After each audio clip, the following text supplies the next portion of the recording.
여러분, 신용 점수가 높아야 좋잖아요. 그래야지 대출을 많이 받을 수가 있거든요. 그런데 요즘 자영업자들 사이에서는요, 신용 점수를 떨어뜨려야 된다, 이런 이야기가 많이 나오고 있습니다. 왜냐고요? 대출이 안 되니까. 아마 여러분들도 가보셨을 거예요. 대출 받으러 가면 대출 안 됩니다. 세상에 말입니다. 신용등급이 좋아도 이게 웬만한 은행에서 대출 안 됩니다. 어느 누구도 말입니다. 1금융권에서 대출을 받고 싶어 하지 2금융권에 가서 대출을 받고 싶어 하지는 않거든요. 그런데도 말입니다. 1금융권에서는 대출을 안 해줘요. 신용등급이 좋은 것도 상관없습니다. 개인 대출 자체를 줄이고 있어요. 줄이고 있어요. 왜 줄일까? 저도 그래서 그 생각을 많이 해봤습니다. 왜 줄일까? 그만큼 말입니다. 갚을 능력이 떨어진다고 생각을 하기 때문이죠. 그러니까 자영업자들이요, 이거 어떻게 하든 신용 점수를 낮추자고 지금 뭐 발부등 친다 이야기하긴 좀 그런데요. 그렇게 하고 있습니다. 자, 이거 한번 보세요.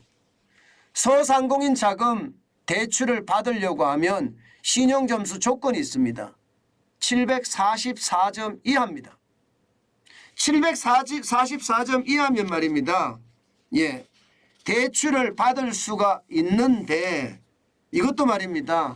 싼 가격에 받을 수가 있어요. 싼 가격에. 대출 연금리는 5년 만기고 2%거든요. 2%. 2%. 야, 대단하죠. 2%면 지금 우리가 신용대출 받으려고 그러면 지금 7%대에 받아야 됩니다. 아니면 8%대에 받아야 됩니다. 주택담보대출만 하더라도 우리 은행 같은 경우는요, 변동금리가 8.12%인가 그렇습니다. 굉장히 높아요. 그런데 연 2%라고 그러면 이거는 뭐 대단한 거죠. 대단한 거죠. 게다가 1인당 한도 금액이 3천만 원입니다. 3천만 원. 여기에다가 대출 규모는 올해 처음으로 만들어진 건데 8천억 원 정도가 마련이 되어 있습니다. 그러면 1인당 3천만 원을 받는다고 가정을 했을 때 2만 6천 명이 여기에 공급될 예정이다. 이렇게 보면 되겠죠. 2만 6천 명. 그러면 2만 6천 명이 받아야 돼요. 자영업자 소상공인이 작게 봐서는 550만, 그리고 이게 크게 보면요 600만 명 정도 됩니다. 600만 명. 600만 명이에요. 굉장히 많죠. 그중에 2만 6천 명이 받아야 되니까 이게 기준이 필요할 거 아니에요. 그 기준이 신용점수인데 그 신용점수가 744점 이하라고 돼 있습니다. 그러니 너도 나도 신용점수를 떨어뜨리겠다 이렇게 이야기하는 사람들이 많아요. 실제 소상공인 커뮤니티 같은 데 들어가 보면요, 신용점수 떨어뜨리는 방법까지 세세하게 나와 있습니다. 예를 들어서 말입니다. 카드사의 현금 서비스를 받거나 저축은행의 소액대출을 최대한 받으면 적어도 신용점수가 100점 정도 떨어진다 이렇게 이야기합니다. 100점. 실제로도 그렇게 일어나고 있습니다. 여러분. 실제로도. 한번 보실래요? 보세요. 저축은행의 소액 신용대출 잔액 추이입니다. 지금 2022년 기준입니다. 5,412억이에요. 9,412억이에요. 굉장히 많이 늘어났죠. 2017년보다는 작지만 지금 2019년에 7,506억 원에 비하면 9,412억은 굉장히 많이 늘어났고요. 2020년에 9,079억 원, 그러다가 2021년에 9,004억 원까지 떨어졌던 것이 다시 9,412억 원까지 늘었습니다. 이것은 말입니다. 자영업자나 소상공인들, 특히 전통시장에 일하는 사람들도 마찬가지고 어떻게 하든 돈을 받아보겠다 이런 생각이 굉장히 큽니다. 굉장히 커요. 사실 말입니다. 여러분, 1금융권의 대출도 진짜 안 되잖아요. 2금융권 대출 안 됩니다. 2금융권도. 지금 연체율 늘어나는 걸 보니까 해줄 마음도 없어요. 2022년에 3분기 기준으로 보면 연체율이 3%예요. 금액으로 보면 3조 4,344억 원입니다. 이렇게 되니 이제 이금융권도 안 해주는 거예요. 이금융권도 안 해주면 자영업자는 어디 가서 대출을 받을 수 있나요? 예, 대부업도 당연히 안 해줍니다. 결국 말입니다. 사채 써야 돼. 일수 써야 됩니다. 일수.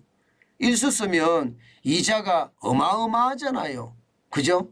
이자가 뭐 적게 잡아도 20% 30%는 예산일이니까요. 그러면 어떻게 해야 될까요? 그러면 방법이 하나밖에 없습니다. 예, 어떻게든 신용대출에 대한 어떤 신용 점수를 떨어뜨려서 대출을 받아야 되겠다 이런 생각 어쩌면 하는 게 당연한지도 모르겠어요. 당연한지도. 사실 1금융권이나 2금융권 대출 안 해주는 데는 자영업자들이 대출이 계속 늘어나기 때문이에요.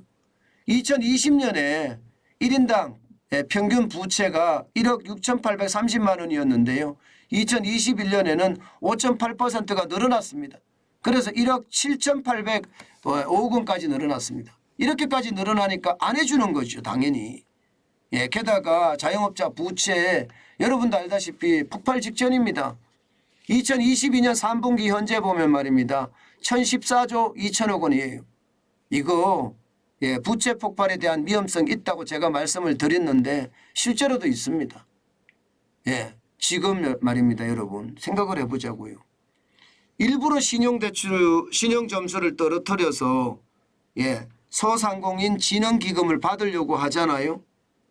이 말은 그만큼 어렵다는 뜻이에요. 그러면 그만큼 어려운데 지금 현재 빚을 갚을 수 있을까요? 1,014조 2천억 원의 빚을 갚을 수 있을까요? 갚기가 어렵다는 이야기가 되는 거예요. 그러면 이자는 갚을 수 있을까요? 이자 갚기도 쉽지도 않다. 사실 자영업자들은 바닥이 무너졌다고 제가 말씀을 드렸습니다. 매출액은 조금씩 늘어나기는 한다. 그런데 영업이익이 마이너스다. 정환전 TV에 출연하는 고성목 사장님만 하더라도 가락곰탕의 매출액이 3,800만 원이 넘습니다.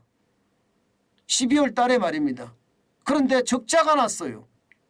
매출액은 3,800만 원이 넘는데 적자가 났다고 이야기하면 얼마나 심각한 상황입니까? 그만큼 말입니다.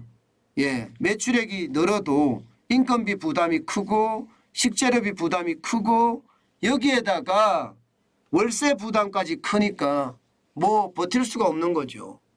그러니 빚으로 연명해 갈 수밖에 없는데 이제는 그 빚마저도 쉽지 않다고 하니 구육지책으로 신용점수를 떨어뜨려서 정부의 정책자금이라도 받아야 되겠다.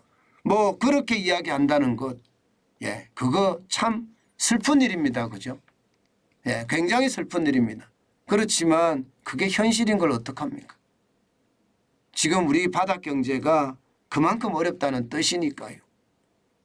그 어느 때보다 여러분 실물 경제가 제가 무너진다는 이야기를 많이 말씀을 드리는데 그게 점점 현실이 되고 있어요. 제가 올 1분기, 2분기가 아마 최악의 어떤 상황이 될 거다 그 말씀을 드렸는데 그게 현실입니다. 오죽했으면 인터넷 기사들에 보면 말입니다. 상반기 공포를 넘어라 뭐 이런 기사들이 나와요. 상반기 공포를 넘어라. 공포의 상반기를 넘어라 이런 말도 나오고요. 이 말은요. 상반기 자체가 자영업자들에게는 공포가 된다는 뜻이에요. 그 정도로 어렵게 됐다는 게 현실입니다. 여러분 실물 경제가 무너지면 우리 경제 전체에도 침체가 올 수밖에 없거든요. 여러분도 아실 거예요. 침체에 대비하는 전략. 침체에 대비하는 전략은 하나밖에 없습니다. 움직이는 거예요. 계속 움직여가는 겁니다.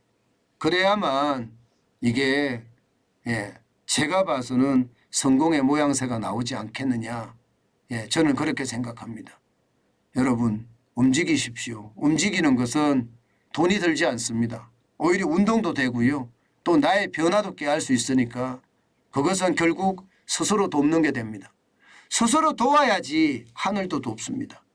늘 제가 말씀드리잖아요. 하늘은 스스로 돕는 자를 돕는다고 말입니다. 그게 현실이 되는 것 아마 여러분들도 깨닫고 있을 거라고 저는 빕니다. 여러분 힘내십시오. 힘내시면서 파이팅하면 또 우리에게 기회가 옵니다. 버티고 또 버티면 반드시 기회가 온다는 사실 여러분도 알고 저도 알고 있습니다.